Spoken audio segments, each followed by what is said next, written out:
The human mind is a complex and often perplexing labyrinth. Most people navigate this labyrinth with empathy, compassion, and a respect for the sanctity of life. However, there exists a chilling minority who stray from this path, venturing deep into the darkest recesses of human thought and action. These are the serial killers, individuals whose crimes shock and horrify, leaving an indelible mark on our collective consciousness. What drives these individuals to commit such unspeakable acts? What sets them apart from the rest of society? These are questions that have both fascinated and perplexed criminologists, psychologists, and the general public alike. The answers, as you might expect, are rarely simple or straightforward. There is no single serial killer gene or childhood experience that inevitably leads to a life of violence. Instead, we must delve into the intricacies of their psychology, examining the complex interplay of genetic predispositions, environmental factors, and personal experiences that culminate in such terrifying outcomes. This journey will take us into the darkest corners of the human psyche, forcing us to confront the unsettling reality that the capacity for evil resides within us all. It is a journey not for the faint of heart, but one that is essential to understanding these criminals and perhaps even preventing future tragedies. While there is no universal blueprint for a serial killer, there are some common psychological traits and behavioral patterns that emerge.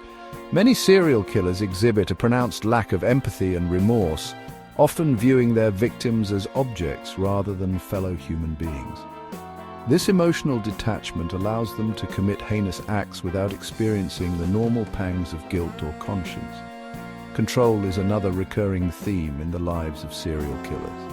They often feel powerless and insignificant in their day-to-day lives, leading to a desperate need to exert control over others. This need for control can manifest in various ways, from the meticulous planning of their crimes to the specific ways they choose to torture and kill their victims.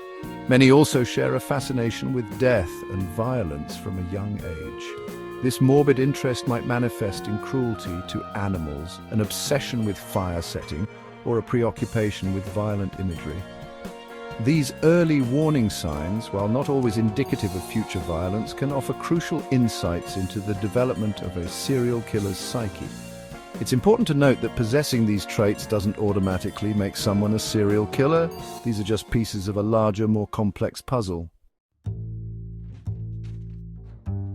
Understanding the motivations of a serial killer is a complex and often frustrating endeavor. Their reasons for killing are as varied as their victims, ranging from a twisted sense of pleasure and power to a desire to rid the world of what they perceive as undesirable elements. Some killers are driven by sexual fantasies. Their crimes a gruesome enactment of deeply ingrained psychological desires. Others are motivated by anger and resentment, their victims often serving as proxies for individuals they feel have wronged them in the past. Still, others kill for profit or even notoriety. Their crimes a calculated means to an end.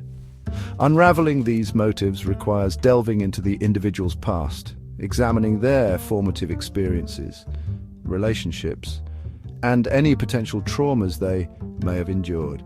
It's a painstaking process that requires piecing together fragments of information like a macabre jigsaw puzzle.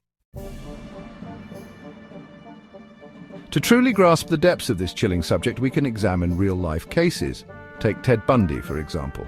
He was known for his charisma and deceptively normal facade, which he used to lure his victims. Bundy's crimes were fueled by a potent combination of sexual sadism and a need for control, reflecting a deep-seated hatred towards women.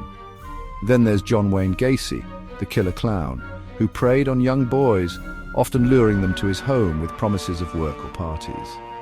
Gacy's case exemplifies how a seemingly normal facade can conceal a terrifyingly disturbed mind. These cases, while horrifying, highlight the importance of understanding the motivations and psychological underpinnings of serial killers. Only through careful study and analysis can we hope to develop more effective strategies for profiling, apprehending, and perhaps even preventing these criminals from claiming more victims.